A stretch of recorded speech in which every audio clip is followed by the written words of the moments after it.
الحمد لله نحمده ونستعينه ونستغفره أما بعد أعوذ بالله من الشيطان الرجيم بسم الله الرحمن الرحيم إنهم إن يظهروا عليكم يرجموكم أو يعيدوكم في ملتهم ولن تفلحوا إذا أبدا صدق الله العظيم اللهم صل على محمد وعلى آل محمد كما صليت على إبراهيم وعلى آل إبراهيم إنك حميد مجيد اللهم بارك على محمد وعلى آل محمد كما باركت على إبراهيم وعلى آل إبراهيم إنك حميد مجيد۔ ہر قسم کی حمد و ثنا اللہ وحدہ لا شریک کی ذات کے لیے، کروڑ درود و سلام امام الانبیاء جناب محمد الرسول اللہ صلی اللہ علیہ وآلہ وسلم کی ذات اقدس پر۔ مختصر حمد و ثنا کے بعد آیت نمبر 20 ہے، انہم ان یظہروا علیکم یرجموکم او یعیدوکم فی ملتہم ولن تفلحوا اذا ابدا۔ انہم بے شک وہ، ان یظہروا یہ کہ تم پر ظاہر کریں، یرجموکم یا تم کو رجم کر دیں، او یعیدوکم یا تم کو لٹا دیں، فی ملتہم تمہارے دین پر، ولن اور ہرگز نہیں، تفلحو تم فلاح پا سکتے، اذن ابدا کبھی بھی۔ گزشتہ آیت کریمہ میں جب اللہ رب العالمین نے ان کو نیند سے بیدار کیا تو یہ آپس میں ایک دوسرے کے ساتھ گفتگو کرنے لگے،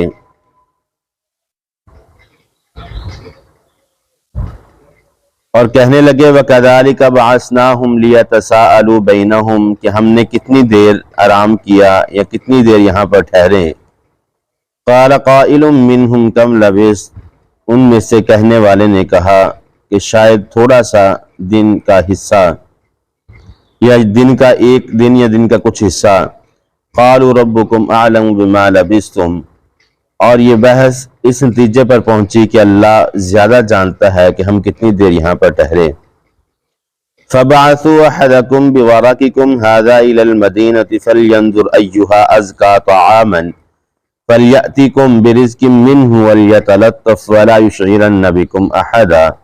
انہوں نے اپنے میں سے کسی ایک کو شہر کی طرف بھیجا تاکہ وہ اپنا روپیہ لے کر وہاں سے کوئی اچھا اور پکیزہ کھانا لے کر آئے، اور ساتھ اس بات کی وضاحت کی کہ وَلَا يُشْعِرَنَّ بِكُمْ أَحَدًا اور اس بات کا خیال کرنا کہ ہمارے میں سے کسی کی خبر ان تک نہ پہنچے۔ اب اس آیت کریمہ میں ان کی گفتگو کا یہ سلسلہ جاری ہے،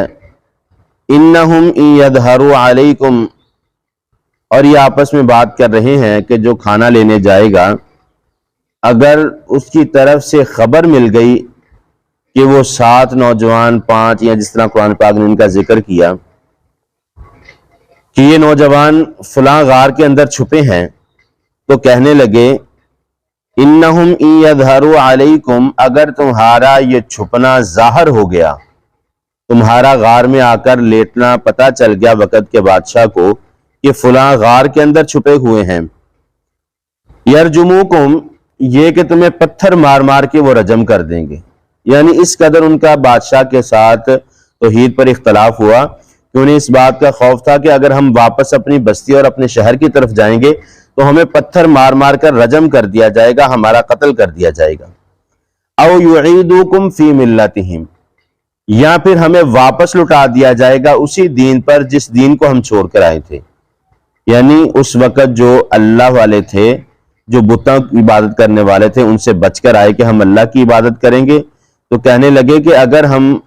ظاہر ہو گئے واپس چلے گئے یا تو ہمیں پتھر مار کے رجم کر دیا جائے گا، یا دوسرا یہ کہ دوبارہ ہمیں اس قدر تنگ کر دیا جائے گا کہ ہمیں مجبور کر دیا جائے گا کہ ہم ان بتوں کی عبادت کریں۔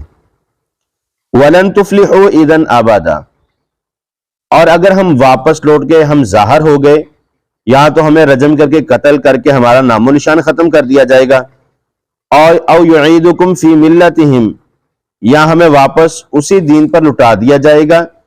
وَلَن تُفْلِحُوا اِذًا أَبَدًا، اور دونوں معاملات میں ہم فلاح نہیں پا سکتے۔ یعنی اگر تو ان کو رجم کیا جاتا تو پھر تو وہ اللہ کے راستے میں شہید ہو جاتے، لیکن ان کی جو طلب تھی، دل میں جو تمنا تھی کہ ہم دنیا میں اللہ کی عبادت کریں، ہم اللہ کی وحدانیت کو پکاریں، اللہ کی اسماء و صفات پر ایمان رکھیں، اگر وہ اس دنیا سے شہید کر دیے جاتے تو ان کی یہ خواہش ادھوری کی ادھوری رہ جاتی۔ وَلَن تُفْلِحُوا اِذًا أَبَدًا، کبھی بھی اس پر وہ فلاح نہیں پا سکتے تھے۔ اس لیے انہوں نے اس خوف کو ظاہر کیا کہ جو کھانا لینے کے لیے جائے وہ اس بات کا خیال کرے کہ ہمارا پتہ نہ چلے۔